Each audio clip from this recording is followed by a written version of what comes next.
Mari kita berdoa. Bapa di dalam surga, terimalah persembahan bakti kami dan persembahan pujian kami. Jiwa kami datang beribadah kepadamu dengan kebenaran dan dengan roh-Mu yang benar. Pimpin kami mengerti firman-Mu. Berkati jiwa kami sehingga kami makin dekat kepadamu.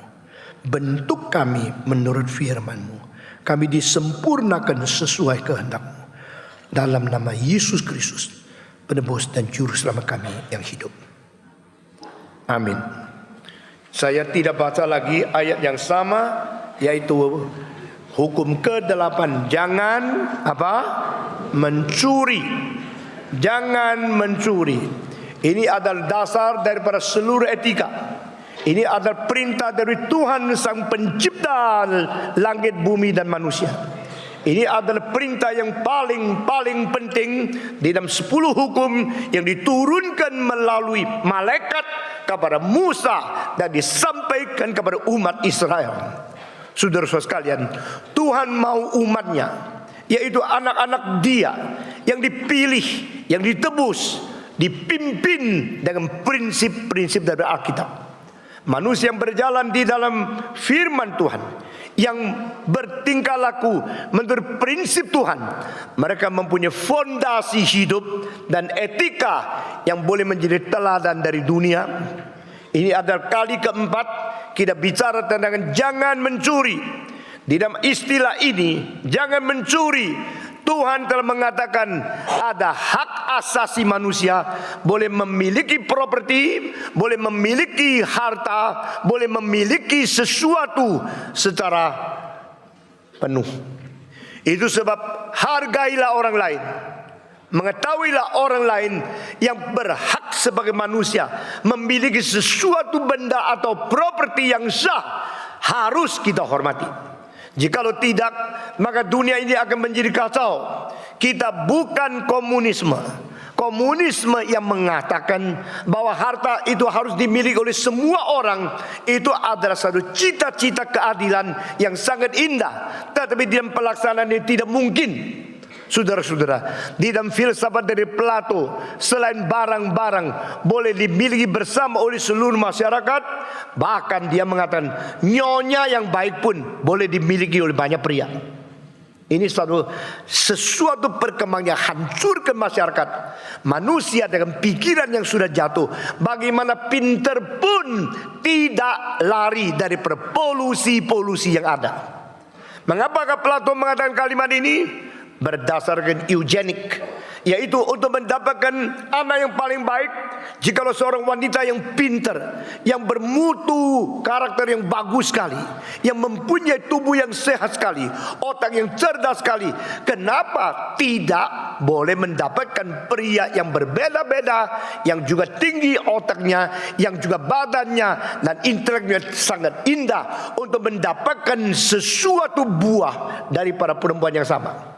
Dari komunisme daripada Plato itu membuat satu dasar bahwa bukan setiap orang mempunyai hak penuh memiliki satu persatu menurut hak asasi manusia.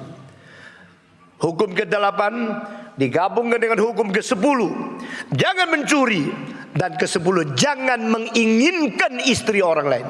Jangan menginginkan barang orang lain. Jangan menginginkan domba, lembu, hewan orang lain. Jangan menginginkan budak orang lain. Ini dua telah menjadi satu jaminan Tuhan menghargai akan hak asasi manusia. Tuhan menghormati akan hak kepemilikan daripada setiap individu, sehingga ini menjadi dasar dari human right di dalam chapter of United Nations. Saudara-saudara, firman Tuhan selalu yang paling benar, meskipun tidak dimengerti dari zaman ke zaman atau disalah mengerti oleh filsafat-filsafat yang lain. Bandingkan Socrates dan Alkitab, bandingkan Confucius dengan Alkitab, bandingkan Mencius dengan Alkitab, bandingkan orang seperti Milesian School, seperti Anaximander, seperti orang-orang lain di Heraclitean School, di dalam pikiran daripada klasik Greek, itu Socrates, Plato, Aristotle, semua dibandingkan Alkitab, ia akan menemukan cacat-cacat daripada manusia yang had fallen in sin, have been polluted by the sins of Adam. Hanya kitab suci murni keluar dari takhta Tuhan, berdasarkan dari surga, yang memberikan yang paling objektif, paling bersih, dan paling netral, dan paling eternal, yang paling kekal. Prinsip-prinsip yang tidak berubah. Firman Tuhan tidak berubah, karena Allah tidak berubah, dan Allah tidak perlu berubah. Firman Tuhan juga tidak perlu berubah. Setiap zaman yang tidak setuju firman Tuhan harus berubah. Manusia yang tidak mengerti Alkitab harus berubah. Tapi Alkitab yang berasal dari Tuhan Allah tidak perlu berubah. Sola Scriptura. Kita bersyukur kepada Tuhan. Tuhan mengatakan jangan mencuri. Nah, ini akan menjadi hukum untuk menghakimi semua pemerintah yang tidak setuju.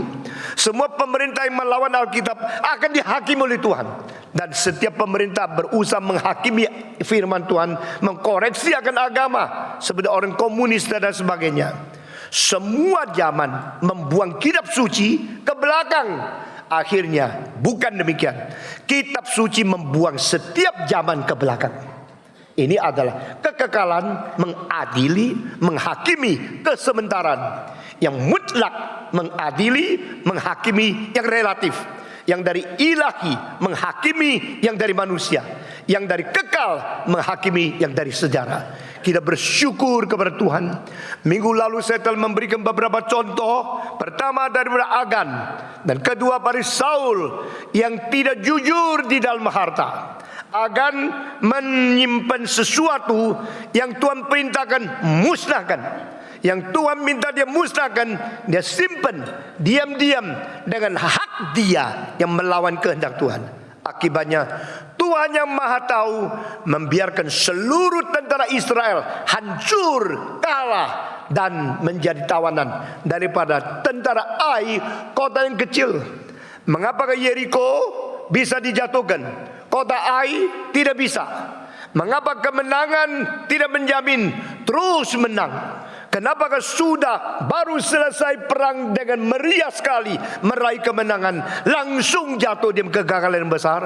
Karena ada pencurian, karena ada ketidakjujuran.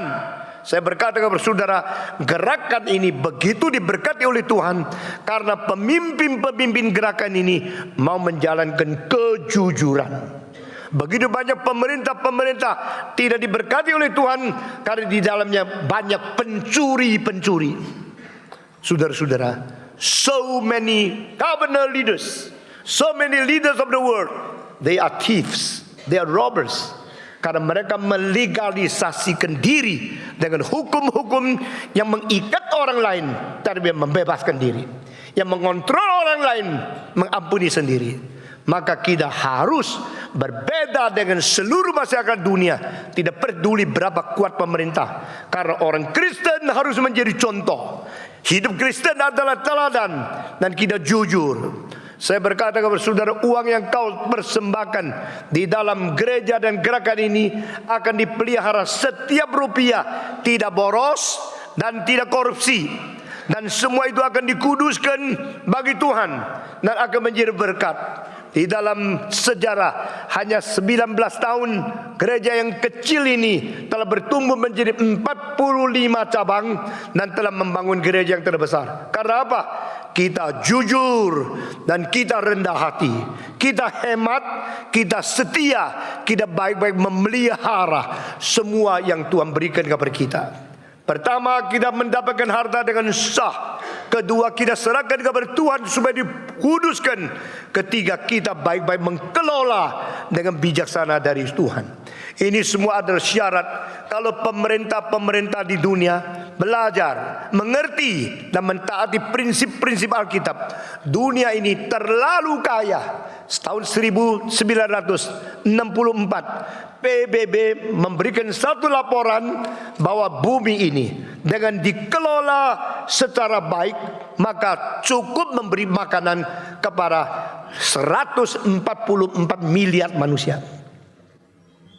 Kenapa sekarang masih banyak yang lapar? Kenapa banyak yang mati? Kenapa banyak pengungsi? Karena koruptor-koruptor, pengkelola-pengkelola yang tidak setia, yang tidak sungguh-sungguh jujur, mencuri hak orang lain. Jangan mencuri, ini bukan hanya mencuri barang orang sebagai tukang copet. Bukan begitu sederhana. Ini telah menjadi satu prinsip baik daripada raja, baik daripada itu pembesar-pembesar, presiden, dan semua menteri terus sampai bawah. Di hadapan Tuhan kita harus menghargai hak orang lain. Saudara-saudara, pada waktu Louis XIV, the Sun King, mendirikan Versailles di satu jam perjalanan dari Paris di Prancis, he used 45% of the total taxation of the whole country in France for one man's palace. Dia telah memakai 45% daripada pajak yang diterima daripada seluruh rakyat Prancis untuk mendirikan istana satu orang. Kenapa? Pencuri. Calvin mengatakan the government could be a legalized robber. Itu pencuri.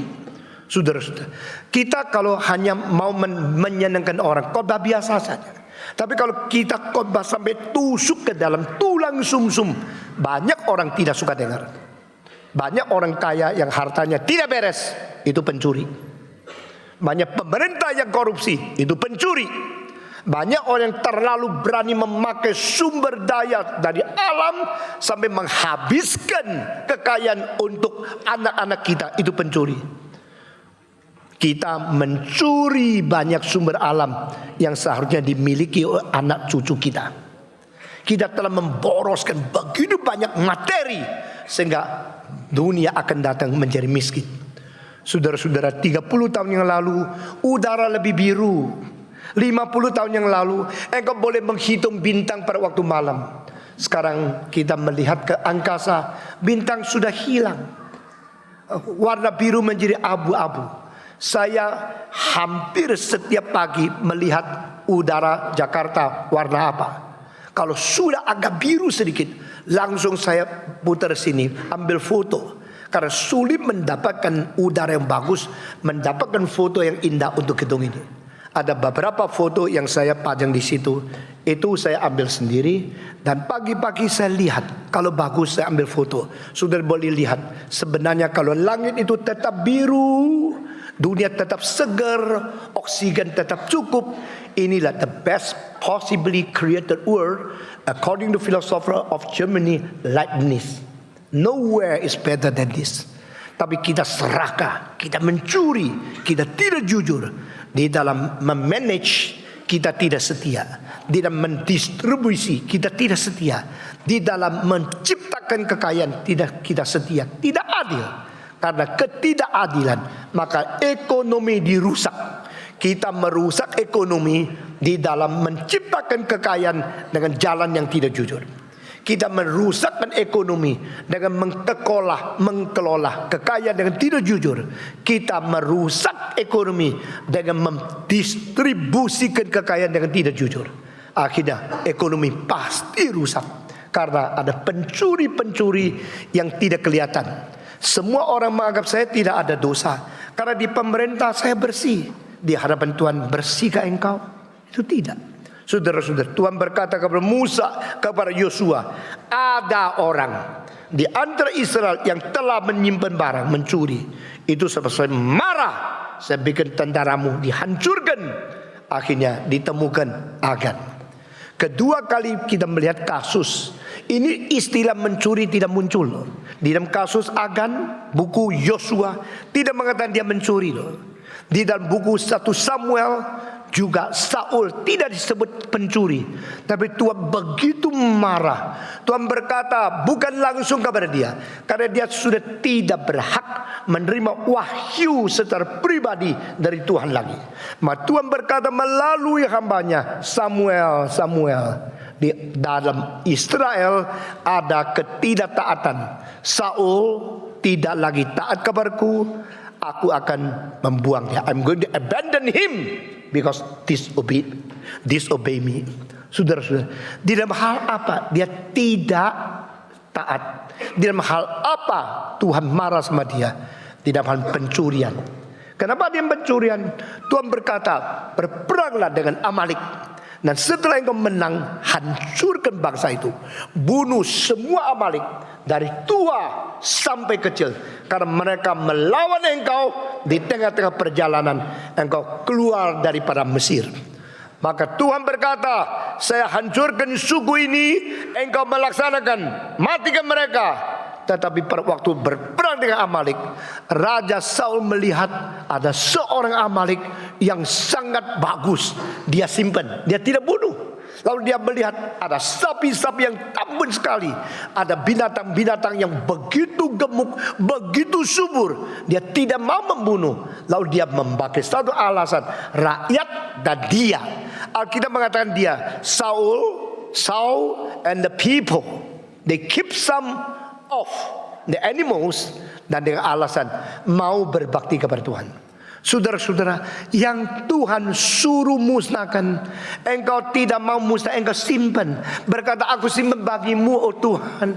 Cintaku, motivasiku adalah untuk Tuhan. Saudara-saudara, apakah Tuhan perlu persembahan kita dari ketidakjujuran? Apakah uang yang kau terima dari perjudian, dari pencurian, engkau persembahkan diterima baik oleh Tuhan? Ini satu pertanyaan etika, satu pertanyaan mengenai pelayanan. Bolehkah kita melawan Tuhan? Kita membangkang kepada Tuhan, kita tidak taat kepada Tuhan, lalu mendapatkan kekayaan yang tidak sah. Oh Tuhan, aku memberikan persembahan kepadamu. Tuhan berkata, apakah saya pengemis? Apakah saya perlu dikasihani? Dari hari pertama gerakan ini saya berkata, no one come to help, no one come to contribute in this reform movement. You come to learn, you come to serve together with a holy heart, with a pure motivation, with the fear of the Lord. Then this movement will be blessed by the Lord. Amin. Tuhan tidak mau uangmu. Nah, ini prinsip Alkitab yang sekarang banyak gereja tidak jalankan. Begitu banyak pimpinan gereja kira kalau sekongkol sama orang kaya, dapat uang yang banyak, maka dia hamba Tuhan yang sedia karena bisa membuat pekerjaan Tuhan besar.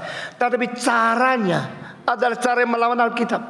Tuhan berkata, Samuel, I tell you tonight what happened today on Saul. He has stolen, he had kept something. I order him to destroy. Sekarang dia sudah menyimpan sesuatu yang saya suruh hancurkan. Saya tidak mau itu. Dia simpan. Maka pada ada orang berkata bahwa Saul ada di sini. Samuel datang. Saul mengetahui Samuel datang. Dia datang. Saat itu raja-raja tetap menghormati pendeta. Sekarang pendeta menghormati orang kaya. Bedanya di sini. Saat itu orang paling top harus takut kepada Tuhan melalui orang yang betul-betul diutus oleh Tuhan. Dan dia datang, Saul, selamat pagi, saya melaporkan sedikit. Bagaimana dengan orang mana Amalek? Bagaimana dengan peperangan dengan orang Amalek? Saul berkata, saya sudah jalankan perintah Allah. Saya sudah bunuh habis semua orang Amalek. Aku sudah hancurkan tentara mereka. Aku sudah bunuh rakyat Amalek. Sudah. I have done the will of God. I have accomplished what is ordered to me. Dia menipu. Dia kira dia sudah melayani. Semua hamba Tuhan, semua majelis, jangan kira kau sudah khotbah, saya sudah melayani. Engkau sudah menjalankan kehendak Tuhan. Orang tua seperti Samuel tidak bisa ditipu. Begitu Saul mengatakan, I have done the will of God. Lalu Samuel mengatakan, what is that? I heard the voices from the cows. What's that? Itu suara apa itu? Aku mendengar suara-suara binatang. Itu binatang apa? Dari mana itu? Hamba Tuhan tidak takut engkau tidak memberi persembahan. Hamba Tuhan akan menolak persembahan yang tidak beres. Pada sesudah dia mengatakan kalimat ini, orang yang berdosa sudah pintar berpidato untuk melicinkan bibirnya, untuk menyempurnakan teorinya, untuk menutupi dosanya. Dia mengatakan, oh itu lain. Itu binatang yang paling gede, paling gemuk, yang paling bagus, paling tambun. Justru saya pelihara itu untuk memberikan kepada Tuhan, memberikan persembahan kepada Tuhan. Aku cari uang dengan cara copet supaya persembahan di gereja tak kurang. Aku merampas orang, aku menipu orang di dalam perdagangan supaya uang lebih banyak untuk persembahan kepada Tuhan. Begitu, maka Tuhan berkata dengan Roh Kudus yang menggerakkan Samuel. Samuel berkata, apakah persembahan itu lebih penting daripada ketaatan? Hari ini harus mendengung di telinga kita. Apakah persembahan itu lebih penting daripada ketaatan? Allah mau anak-anaknya taat perintah Allah lebih daripada memberi persembahan yang banyak kepada dia.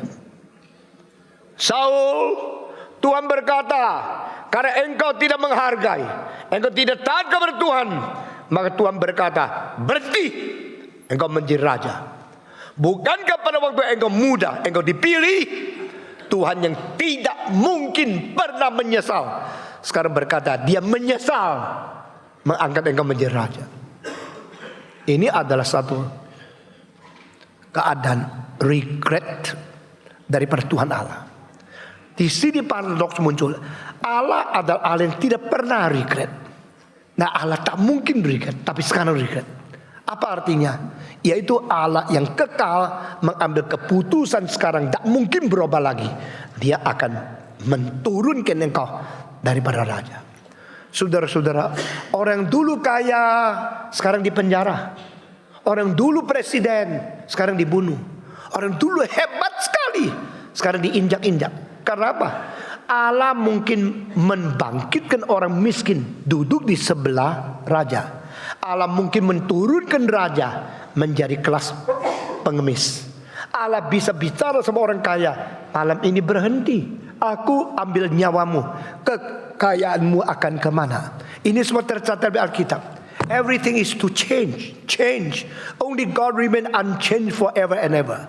We must not be proud, must not be arrogant, simply because we have something to show to people. I'm rich, I am very high position. Dunia ini ada dunia berubah. Dunia akan lewat. Semua orang dengan kemuliaan, kehormatan yang begitu meriah di dunia, di hadapan Tuhan, hal yang kecil. Apa yang dihormati oleh manusia adalah hal yang dibenci oleh Tuhan Allah. Jangan kita sombong. Uang yang diberikan kepada kita bukan untuk kebanggaan kita, untuk ujian, dan akhirnya untuk menjadi hakim untuk mengadili kita. The money given to you is a test, will be an examination for your spirituality. Kita hati-hati. Kalau Tuhan kasih saya kedudukan tinggi, saya bagaimana menanggapi, bagaimana memakai kedudukan ini menjadi berkat bagi orang. Kalau Tuhan kasih saya kekayaan yang banyak, bagaimana saya memakai kekayaan ini menjadi pertolongan banyak orang. Kalau Tuhan kasih saya kesempatan, saya bagaimana memakai kesempatan untuk menjadi kemuliaan bagi Tuhan Allah. Ini adalah satu ujian tentang kesetiaan. Manusia yang menerima berkat selalu memanfaatkan berkat, melupakan kewajiban. Saudara-saudara, the only people in the world to be given the law from heaven is Israeli people, in order to make them realize they are sinners against the holiness of God. They should repent. But on the contrary, people of Israel, after they have the law from God, they become arrogant, become proud, and they say others, they do not know the law of God. They are only merely dogs, not human beings. Tuhan benci orang yang membenarkan diri. Firman Tuhan, hukum diberikan kepada Israel supaya mereka mengetahui, wah, aku sudah jauh dari Tuhan, aku harus bertobat, aku minta pengampunan Tuhan. Bukan supaya mereka menjadi sombong dan berkata, saya bangsa yang pernah mendapatkan firman, kamu kafir, kami semua adalah anjing, bukan manusia. Tuhan benci itu. Saul, engkau telah dianggap menjadi raja, engkau telah menjadi lebih tinggi dari yang lain, dan engkau sekarang berani melawan aku, engkau berani tidak taat. Demikian firman Tuhan, aku menyesal mengangkat engkau menjadi raja. Engkau akan diberhentikan mulai hari ini. Dan di situ satu kalimat keluar daripada mulut dari Samuel. I had already prepared another one to replace you. Tak perlu kamu. Siapa sih kamu? Di mana pentingnya? Presiden bisa diganti kok, menteri bisa diganti, pendeta bisa diganti, konglomerat sini berganti. Yang dulu kaya sekarang miskin, yang dulu dihina sekarang naik ke takhta. Ini semua diganti. Saya sudah sediakan satu orang, David. Daud adalah yang sesuai dengan keinginan hatiku. Saya mempersiapkan dia untuk mengganti engkau. Saudara-saudara, mulai hari itu Saul tidak ada lagi tempat di mata Tuhan. Meskipun dia masih menjadi raja, dia mengatakan, oh aku berdosa. Oh ngaku ya. Di hadapan Allah setelah disinari, setelah dinyatakan dosanya, dia pertama kali mengatakan, aku telah berdosa. Bertobat? Tidak. Orang yang sadar dosa tidak berarti dia bertobat. Orang yang mengaku dosa tidak berarti dia bertobat. Karena apa? Meskipun aku berdosa, sekarang angkat saya tinggi di atas kepala orang lain dengan kereta, hantar saya lewat rakyat supaya mereka masih menghargai saya, mempertahankan status quo. Saudara-saudara, semua orang yang sudah berdosa bukan saja tidak mau bertobat, setelah diberitahu malah menjadi marah, malah menjadi mengaku dosa yang palsu, malah menjadi berusaha mempertahankan status quo supaya tetap dimuliakan. Saul lihat sudah tidak ada obat lagi. Samuel melihat Saul sudah tidak bisa disembuhkan lagi. Biarkan dia begitu saja. Mulai hari itu tidak ada lagi berkat Tuhan atas Saul. Mulai hari itu Saul ditinggalkan oleh Tuhan, dan sampai dia mati, no significance at all, no presence of God on him, no anointment from Holy Spirit on him. Dia menjadi orang yang terlantar. Saudara-saudara, kita hidup di dunia ini, salah satu hal yang paling menakutkan adalah memiliki semua tapi dibuang Tuhan. Semua 1, 2, 3. Hal yang paling menakutkan di dunia adalah memiliki semua tapi dibuang oleh Tuhan. Ada apapun semua ada, tidak Tuhan. Apa artinya? You have everything but no Christ. You have everything but you are abandoned by God. What left? Nothing. Terrible. Saudara-saudara, mulai hari itu Saul tetap raja, tetap memiliki. Samuel tidak langsung turunkan dia, biar dia tetap raja. Ini adalah satu-satu kalinya demokrasi di Alkitab. The only time democracy from the people, demos Christos, chose their king in the Bible. This only time. Satu-satu kalinya bukan teokrasi tapi demokrasi. Akhirnya gagal total. Saudara-saudara, ini berapa tahun terakhir ini presiden-presiden dipilih oleh rakyat, akhirnya dibuang oleh rakyat banyak sekali loh. Baru pilih 100 hari sudah pawai 1 juta orang suruh dia turun. Presiden dari Korea Selatan bukan? Ya, engkau lihat. Nanti orang pilih Obama sudah jadi presiden, menyesal, biasa. Yang pilih rakyat.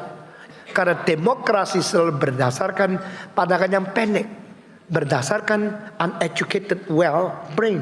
Tetapi majority made a decision without presence of God. That is very very dangerous. Saudara-saudara, gereja tidak menjalankan demokrasi total. Gereja menghargai hak asasi manusia dan bawa mereka dididik untuk mengerti teokrasi. The true church is theocentric, and the true church is respect to the human rights as being taught by the Bible, but bring them with a reformed theology and educate them the fear of the Lord, and teokrasi tetap memimpin. Kalau tidak jalan ini, manusia tidak ada pengharapan. Saudara-saudara, Saul mulai hari itu dia mengetahui dia akan dibuang. Dia mengetahui dia akan diganti. Dia mengetahui Daud akan naik. Mulai tak karu-karuan, hatinya penuh dengan kebencian, kontradiksi dan kesempitan, tidak bisa toleransi. Dia mulai mengincar di mana Daud, dia akan membunuh dia. Karena apa? Pencurian, ketidakjujuran, mengakibatkan kebencian, iri, dan pembunuhan. Ini satu sirkulasi kejahatan dari etika yang dibuang oleh Tuhan. Jangan kira kalau sudah ada kedudukan, sudah ada keuangan, sudah kaya, engkau beres. Semua ketidakberesan mulai daripada mempunyai kekayaan yang tidak ada Tuhan, mempunyai tempat yang kedudukan tinggi yang tidak diberkati oleh Tuhan, mempunyai kuasa tapi tidak berkenan kepada Tuhan. Problem mulai keluar. Banyak keluarga kaya penuh dengan kebencian, iri hati, dan pembunuhan di dalamnya. Banyak orang-orang yang tinggi sekali kedudukan di pemerintah, mereka mempunyai kebencian, iri hati, dan pembunuhan. Karena apa? Memiliki segala sesuatu tetapi dibuang oleh Tuhan. Ini cilaka. Saudara-saudara, kalau engkau tidak terlalu kaya, tidak usah takut. Tadi William Edgar mengatakan, not every person is given richness. That is true. We are created unequally. We are gifted unequally, according to the sovereignty of God. But God never forget His people. He provides what we need on His own time. The theology of time is ignored by the systematic theologians. Waktu, kapan? Tidak bisa. Engkau kalau tidak tunggu, engkau akan merusak rencana Tuhan Allah. Saudara-saudara, di dalam kepompong itu ada potensi akan menjadi kupu-kupu. Tahu apa saya katakan? Kepompong, di dalam kepompong ulat yang tadinya banyak kaki, mengkeret menjadi tidak berkaki, tidak bermata, tidak bersayap, tidak badan bentuk yang lain, cuma seperti satu kacang yang panjang di dalamnya. Tapi the time of God is up. Kalau waktunya sudah sampai, dia akan keluar mata, kaki, mulut, sayap semua di dalam.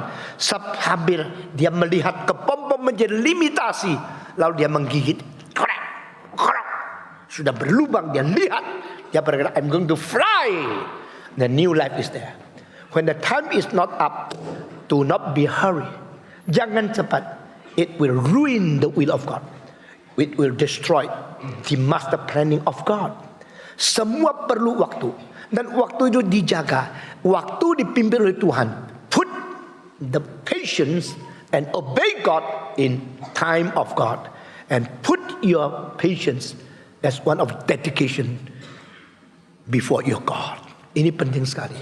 Mempunyai segala sesuatu belum waktunya, hanya menghancurkan. Terlalu cepat kaya bikin sombong. Terlalu kaya dan manja bikin engkau tidak bisa apa-apa. Saya masih mengingat satu khotbah dari David Edney, the founder of the student International Fellowship of Evangelical Student. Dia mengatakan kepompong itu belum waktunya. Ada anak-anak yang nakal dipotong supaya cepat keluar, tapi belum ada sayap. Maka kupu-kupu yang belum jadi itu belum waktunya dipotong, akhirnya dia keluar, sayap kecil, jalan keluar, belum matang, itu prematur. Akhirnya apa? Selama-lamanya tidak bisa terbang. Saudara-saudara, anak-anakmu tidak dilatih, tidak sengsara, no suffering, no tribulations, and you love your son, your children so much. You spoil them, and there will be butterfly that cannot fly. Akan menjadi kupu-kupu yang tidak benar sayapnya. Saudara-saudara, apa gunanya cepat-cepat menjadi kaya? Apa gunanya cepat-cepat menjadi bangga, menjadi berkedudukan yang tinggi, memiliki segala sesuatu, dibuang oleh Tuhan? Kenapa? Tuhan membuang Saul karena Saul membuang Tuhan terlebih dahulu. Tuhan membuang Saul karena Saul menghina Tuhan. Samuel berkata, karena engkau menghina Tuhan, maka Tuhan akan membuang kamu. Saudara-saudara, saya mengamati selama lebih setengah abad, 51 tahun. Pendeta-pendeta yang diberi kesempatan berkhotbah, mereka main-main. Mereka anggap enteng mimbar. Guyonan-guyonan. Tambah laun Tuhan tidak pakai. Saya berani berkata, salah satu orang yang melayani Tuhan kalau tidak hadir hanya dengan DVD yang masih menarik adalah pelayanan reform. Kita punya 45 cabang. Kita tidak ada pendeta cukup. Kita punya institut orang sedikit, small group. We cannot afford to have every place preaches. Akhirnya pakai DVD. Tetapi DVD waktu dipasang, saya tanya, waktu pendeta ada sama tidak ada, orang pengunjung turun berapa persen? Jawaban, bukan saja tidak turun, kadang-kadang lebih. Kenapa? Karena seorang hamba Tuhan yang menghargai mimbar, Tuhan menghargai dia. Seorang yang betul-betul takut kepada Tuhan, setiap kali berkhotbah dengan sungguh-sungguh penuh dengan perasaan takut kepada Tuhan, perasaan tanggung jawab, memberikan firman dengan sepenuh hatinya, meskipun akhirnya hanya DVD atau VCD saja, tetap menggerakkan orang. Karena orang mendengar, hati mereka terharu. Tuhan masih memberikan saksi, Tuhan masih mengurapi meskipun orangnya tidak ada. Sekarang kita baca kitab suci, baca Musa, baca Paulus. Musa ada tidak? Tidak ada. Paulus ada tidak? Tidak ada. Kenapa kita tidak digerakkan? Karena roh yang pernah mengurapi mereka sekarang masih mengurapi tulisan mereka dari zaman ke zaman. Amin. Ada seorang mengatakan, tidak bisa kebaktian pakai VCD, mesti ada pendeta. Lalu mereka tidak setuju. Apa ini? Kebaktian pakai VCD. Kebaktian apa ini? Lalu dijawab oleh seorang hamba Tuhan yang lain. Waktu engkau lihat Paulus suruh suratnya dibaca kepada gereja-gereja, lalu Paulus tidak hadir, mereka membaca surat Paulus dan berkata, apa bedanya kalau sekarang pendeta Stephen tidak ada, tapi VCD dia dipasang di mana-mana, orang tidak kenapa tidak bisa? Gereja-gereja yang cukup pendeta silakan. Kita tak cukup, bagaimana? Apakah kita bubarkan? Kita pakai VCD. Lalu di Shanghai, di Beijing, di Xiamen, di Hong Kong, di Guangzhou, di Taipei, di Taichung, ada di Melbourne, ada di, tetap banyak waktu kurang hamba Tuhan pakai VCD, tetap menjadi berkat. Karena apa? Menghargai mimbar. Saya tidak pernah satu kali sembarangan naik mimbar. Tidak pernah satu kali di mimbar sembarangan ngomong seenaknya. Tetapi saya bertanggung jawab dengan serius mengutarakan isi hati Tuhan kepada Anda, sehingga pelayanan kita tetap diurapi oleh Tuhan. Saul, Saul, kau menghina Tuhan Allah. Tuhan sekarang juga menghina kamu. Engkau berhenti menjadi raja. Jangan main-main sama Tuhan. Saya minta semua anak institut yang bersiap mau menjadi hamba Tuhan, bukan curi bahan khotbah orang lain lalu mentang engkau juga pinter. Seperti banyak pemimpin tidak mengizinkan anggotanya ikut kebaktian saya, bahkan KKR pun dilarang. Tapi pendetanya curi-curi ambil kaset saya, ambil bahan saya untuk khotbah supaya kelihatan dia juga hebat. Nggak bisa. Tuhan itu adil. Kalimat-kalimat yang keluar dari pergumulan hatimu akan diurapi dengan kuasa. Kalimat-kalimat curian itu ada menjadi pengetahuan yang tidak ada dasarnya, hanya pengetahuan kognitif yang masuk kuping sini, keluar dari kuping situ. Pelayanan harus jujur, mimbar harus dihargai, memberitakan firman harus bertanggung jawab, sehingga urapan itu selalu segar. Meskipun visi itu sudah 20 tahun tetap menjadi berkat. Minggu lalu ada satu orang mengatakan, Pak Tong, saya sedang mendengarkan khotbah 19 tahun yang lalu, permulaan engkau khotbah di Granada. Saya tanya, kenapa mesti bicara ini kepada saya? Saya rasa meskipun kasetnya sudah tua sekali, tapi kuasanya masih ada. Dan konsistensi engkau melayani Tuhan yang spirit yang sama mengagumkan saya. Dan saya tetap mendapat berkat. Saudara-saudara, saya mengajak supaya saudara sama-sama untuk mengerti prinsip-prinsip ini. Prinsip Allah itu hidup, prinsip Allah itu suci, prinsip Allah itu agung. Prinsip Allah hanya menghargai orang yang melayani dia dengan sungguh-sungguh menghargai Tuhan. Yesus berkata, jikalau ada orang melayani, maka Bapakku menghormati dia. Waktu saya pertama kali membaca Yohanes pasal 12, if people who truly serve my Father will honor him. Saya kata, why? Why the highest God, the supreme Father in heaven, should honor his created man? Why? He's in the highest. Orang yang sudah tertinggi masih harus menghargai orang yang dicipta oleh dia kecil. Kenapa? Hanya satu hal. Karena dia sungguh-sungguh melayani. If you truly serve your Lord, my Father in heaven will respect you. Jangan lupa, tak mungkin Allah membuang manusia begitu saja. Tak mungkin Allah menginjak-injak orang yang pernah dipilih. Tapi pada waktu engkau mulai menjadi arogan, tidak taat, engkau anggap diri pintar. Tuhan mengatakan, saya perintahkan semua orang amal ini binatang dimusnahkan. Engkau curi sebagian. Untuk, oh Tuhan, aku memberi persembahan kepadamu. Tuhan akan tanya, lu kira aku habiskan? Lu kira saya perlu persembahanmu? Saya menerima persembahanmu adalah menguji engkau setia atau tidak kepada uang yang kuberikan. Saya menerima persembahanmu, bukan aku di surga kekurangan apa. Tak pernah 1 rupiah yang kau persembahkan dikirim pos ke surga. Tidak perlu. Tapi Tuhan mau melihat berapa setia engkau taat kepada perintahnya. Ketaatan lebih penting dari persembahan. Semua 1, 2, 3. Obedience is more important than offering. Tuhan tidak perlu offeringmu. Tuhan mau engkau taat. Tuhan mau engkau menjadi orang yang jujur, yang benar, yang berkenan kepada dia. Kalau tidak, Daud sudah disediakan, Saul turun. Ini kedua. Kasus ketiga adalah Yudas. Sekali lagi saya mengatakan, aku tidak pernah mengerti kenapa kekristenan dimulai dengan bendahara yang tidak benar. Why Jesus chose the wrong one to keep the treasure, Judas. Saya tidak tahu. Tapi kalau orang tanya, saya bisa menjawab. Kenapa sih Tuhan Yesus pilih Yudas? Masa Petrus tidak lebih baik? Di dalam gerakan ini 2 orang yang tidak jujur sudah kita keluarkan. 1 yang 19 tahun yang lalu, 1 baru tahun ini. Uang persembahan dipakai untuk di dalam account sendiri. Lalu setelah dapat bunganya diambil, uang persembahan dikembalikan ke gereja. Apakah orang seperti ini menganggap diri pintar, Tuhan tidak tahu, orang lain tidak tahu?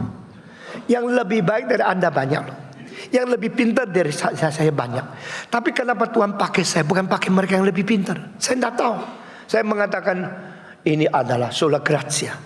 Ini adalah sovereignty of God. Kalau Tuhan mau pakai saya bukan karena saya pintar, karena Tuhan dia mau pakai. Waktu Tuhan mengatakan saya mau pakai keledai itu, ada mamanya keledai, papanya keledai lebih gede.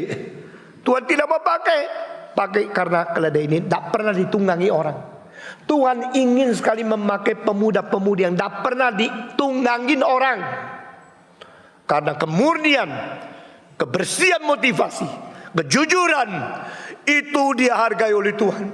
Tapi saya tidak tahu kenapa Tuhan pakai Yudas. Apakah Yesus salah pilih? Kalau orang tanya kenapa, saya menjawab 2. Tuhan kasih Yudas kesempatan untuk membuktikan kesempatan mendapat anugerah tidak menjamin rohani baik.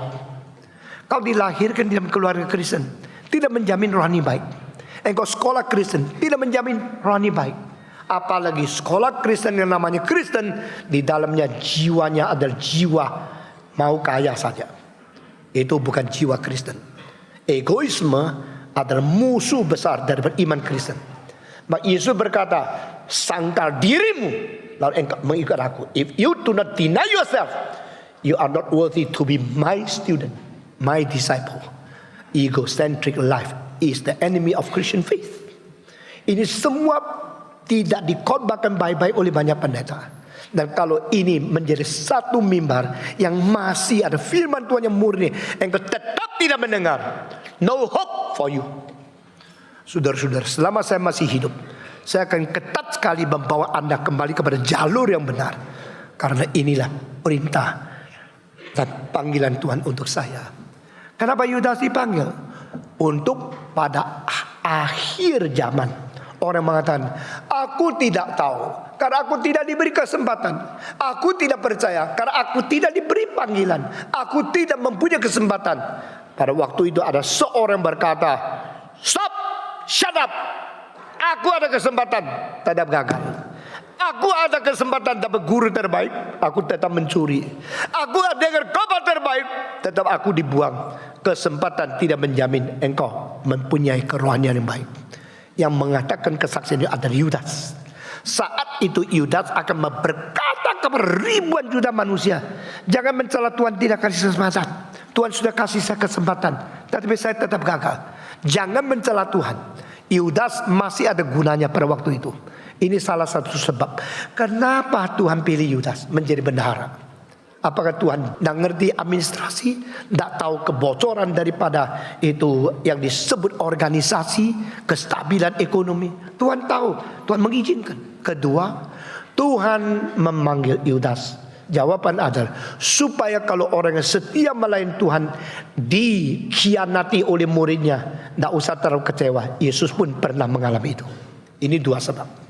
Saudara-saudara sekalian, maka Tuhan membiarkan orang mempunyai kesempatan, mempunyai anugerah, bukan untuk dia sombong, untuk diuji bagaimana engkau setia atau tidak.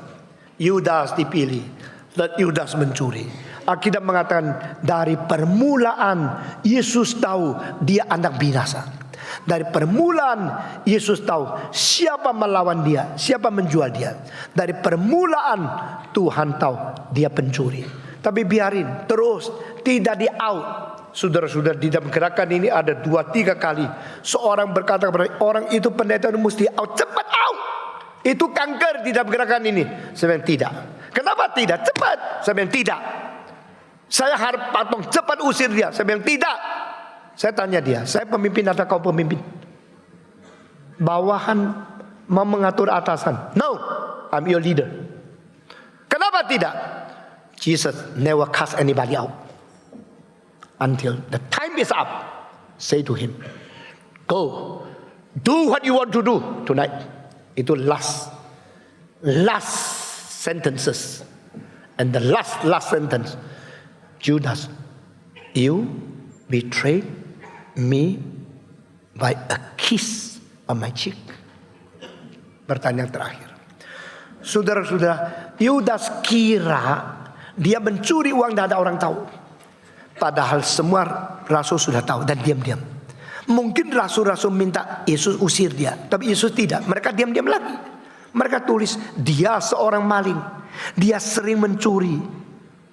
Di dalam lukisan dari Da Vinci, Yudas melihat Yesus, tangannya pegang kantongan persembahan. Dia seorang pencuri. Dan pencuri bukan saja tidak mengaku pencuri. Pencuri menegur orang lain yang kurang pikat. Kenapa? Saudara, di dalam Alkitab Yudas berbicara enggak? Yudas bicara apa? Kalimat apa yang dicatat Alkitab? Satu-satunya kalimat yang dicatat. Kenapa tidak jual minyak narwastu itu untuk bagi kepada banyak orang miskin? Itu mahal. Itu puluhan, itu bisa ratusan juta. Itu minyak terlalu mahal. Engkau pecahkan, tuang di atas kepala Yesus.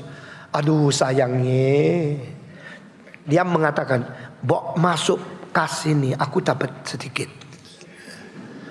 Saya bendahara Yesus, cuma masukin sini 10%, aku ambil. Ini kan bagus, lu kok buang di situ, aku tidak dapat bagian." Dan dia tidak berani mengatakan, "Kenapa tidak persembahkan? Saya akan jaga uang." Dia mengatakan, "Kenapa tidak dijual untuk menolong orang miskin?" Yesus tahu kalimat ini tidak jujur. Saudara yang bijaksana adalah saudara bisa mendengar kalimat di luar kalimat. Kalau engkau cuma dengar kalimat secara harafiah, itu namanya akademik. Belajar semua filsafat, mengerti, bisa ujian, itu academic study. Not enough.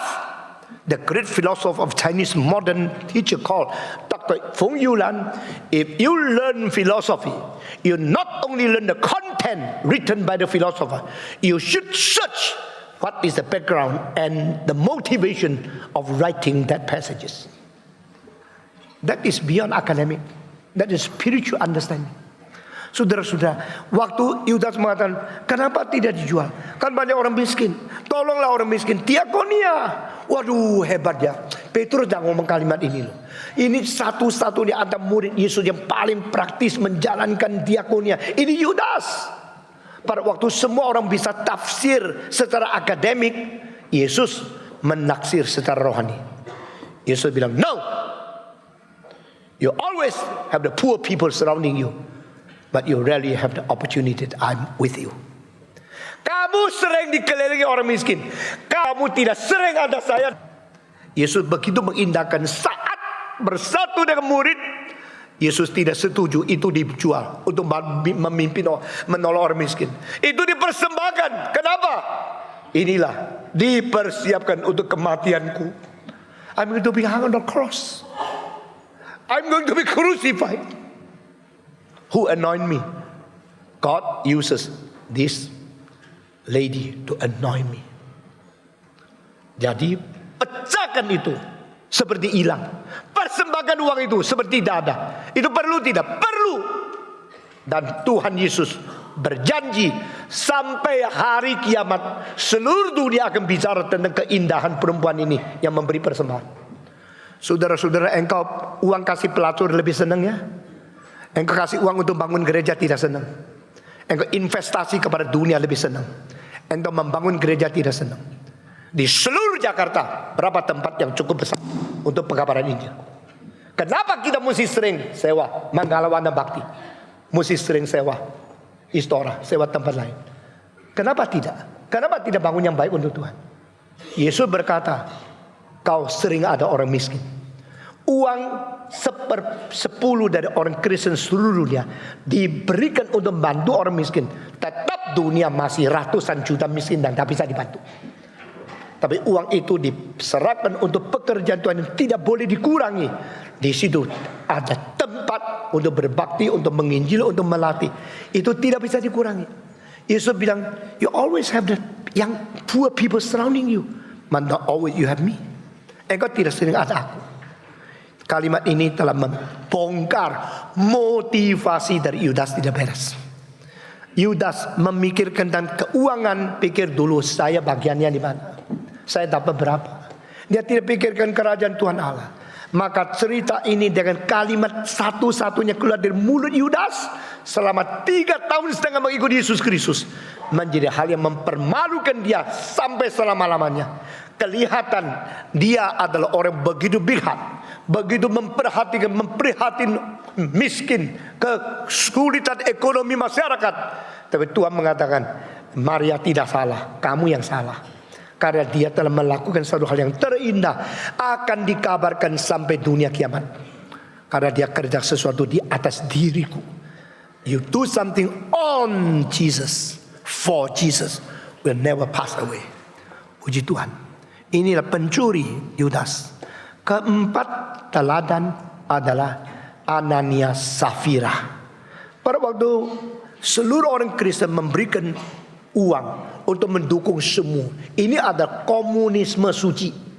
Ini adalah sesuatu prihatin kepada seluruh umat dengan keadilan yang dilaksanakan di dalam sejarah satu kali. Dan pada waktu itu semua orang jual tanah. Mereka punya konsep mungkin Yesus akan datang kembali segera. Uang ini untuk apa? Tapi tidak benar.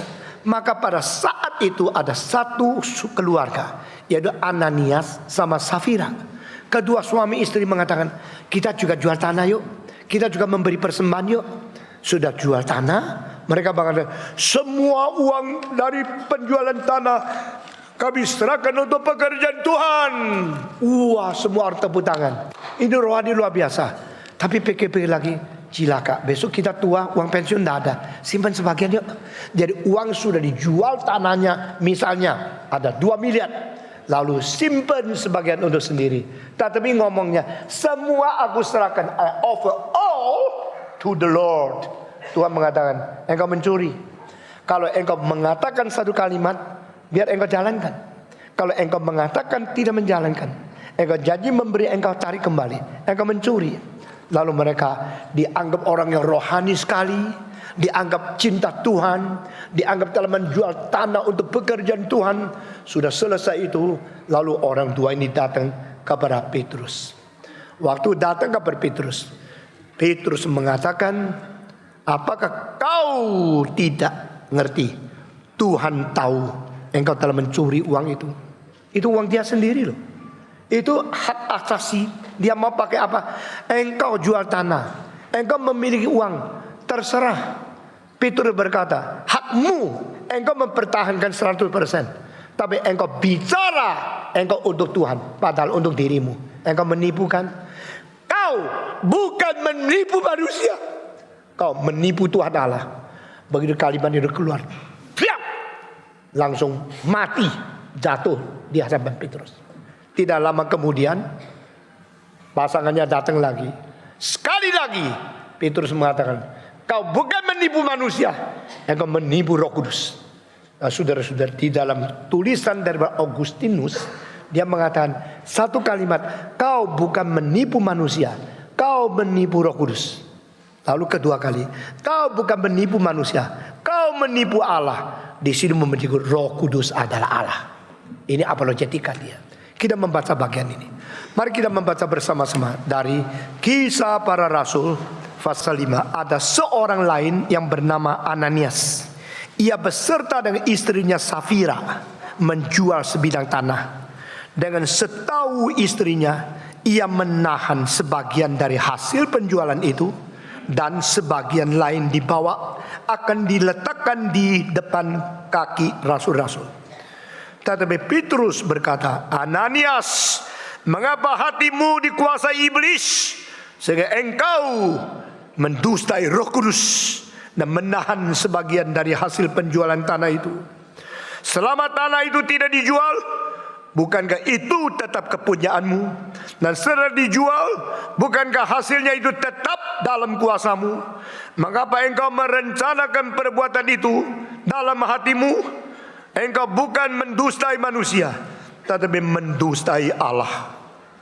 Ketika mendengar perkataan itu, rebalah Ananias dan putuslah nyawanya. Maka sangatlah ketakutan semua orang yang mendengar hal itu. Lalu datanglah beberapa orang muda. Mereka mengapani mayat itu, mengusungnya keluar dan pergi mengkuburnya. Semua membaca. Kira-kira 3 jam kemudian masuklah istri Ananias, tetapi ia tidak tahu apa yang telah terjadi. Kata Petrus kepadanya, katakanlah kepadaku, dengan harga sekian tanah itu kau jual?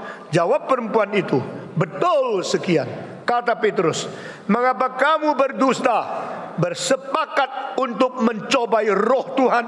Lihatlah, orang-orang yang baru mengkubur suamimu itu berdiri di depan pintu, dan mereka akan mengusung engkau juga keluar. Lalu rebalah perempuan itu seketika itu juga di depan kaki Petrus, dan putuslah nyawanya. Ketika orang-orang muda itu masuk, mereka mendapati dia juga mati. Lalu mereka mengusungnya keluar dan mengkuburnya di samping suaminya. Maka sangat ketakutanlah seluruh jemaat dan semua orang yang mendengar hal itu. Satu-satu kalinya di dalam perjanjian baru, hukuman mati spontan karena mencuri uang. Padahal ini semua kasus tidak ada istilah curi. Agan tidak tulis dia curi. Saul tidak tercatat dia curi. Satu-satunya curi itu Yudas. Tapi ini 4 kasus semua sama mengakibatkan kemarahan Tuhan dan hukuman spontan kepada orang tidak takut kepada dia. Ananias, lihat, engkau telah menipu Tuhan. Mati dia. 3 jam kemudian Safira datang. Ditanya, betulkah uang ini seperti ini? Iya. Engkau sepakat dengan suamimu? Lihat, orang yang menguburkan suamimu sudah kembali. Sekarang engkau akan dipukul. Rebah lagi. Saudara-saudara, setiap kali permulaan satu periode, kedahsyatan kemarahan Tuhan harus dinyatakan. Tidak bisa main-main. Kalau dari permulaan bengkok sedikit, akhirnya akan bengkok ratusan kilometer. Dari permulaan beda sedikit, akhirnya akan membeda ribuan kilometer, karena terus berkepanjangan. Itu sebab waktu Taurat diberikan, 3.000 orang dibunuh. Waktu Roh Kudus diturunkan, 3.000 orang diselamatkan. Kemudian 2 orang dibunuh. Waktu zaman Calvin, orang seperti Servetus harus dibunuh. Reform mulai, semua dosa harus dibuktikan, harus dibasmikan. Kalau tidak, akan menjadi satu kecilakan besar pada hari depan. Saudara-saudara, maukah kita diberkati oleh Tuhan? Mari kita menemukan Akan di dalam diri kita, menemukan Saul di dalam diri kita, menemukan Yudas di dalam diri kita, dan menemukan Ananias Safira di dalam diri kita. Atau kita dibuang oleh Tuhan. Mari kita berdoa. Bapa di dalam surga, kami berterima kasih. Engkau Tuhan yang suci, Tuhan yang mengadili, Tuhan yang menakutkan. Meskipun kami selalu belajar kemurahan, cinta kasih, pengampunan Tuhan, tapi kami harus mengerti Engkau juga yang suci, yang adil, yang dahsyat, yang perlu diketahui. Kemarahan-Mu yang adil adalah untuk selama-lamanya. Ampunilah kami, dengar doa kami, didik kami melalui firman-Mu setiap minggu yang kami dengar, sehingga kami boleh disempurnakan, dilengkapi, disucikan. Berkati pula semua pelayanan minggu ini. Beri kekuatan kepada kami untuk menjadi murid yang taat kepada Tuhan. Dalam nama Yesus Kristus, penebus dan juru selamat kami yang hidup. Amin.